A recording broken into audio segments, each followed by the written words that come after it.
সংবিধানের মূলনীতি পরিবর্তনে সংস্কার কমিটির দেওয়া সুপারিশের প্রতিবাদ জানিয়েছে বাংলাদেশ হিন্দু বৌদ্ধ খ্রিস্টান ঐক্য পরিষদ। বৃহস্পতিবার সকালে জাতীয় প্রেস ক্লাবে সংবাদ সম্মেলন করেন হিন্দু বৌদ্ধ খ্রিস্টান ঐক্য পরিষদের সদস্যরা। এ সময় তাদের নেতা ও সংখ্যালঘু ঐক্য মার্চের ভারপ্রাপ্ত সাধারণ সম্পাদক মনীন্দ্র কুমার নাথ জানান, গণপ্রজাতন্ত্রী শব্দটিতে পরিবর্তনের প্রচেষ্টা কোনোভাবেই গ্রহণযোগ্য নয়।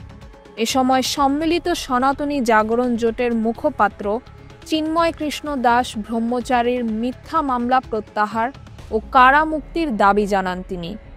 এছাড়া অভ্যুত্থানের পর বিভিন্ন দৈনিক পত্রিকায় প্রকাশিত তথ্যের উপর ভিত্তি করে মোট 174টি সাম্প্রদায়িক সহিংসতার ঘটনা তুলে ধরেন তিনি।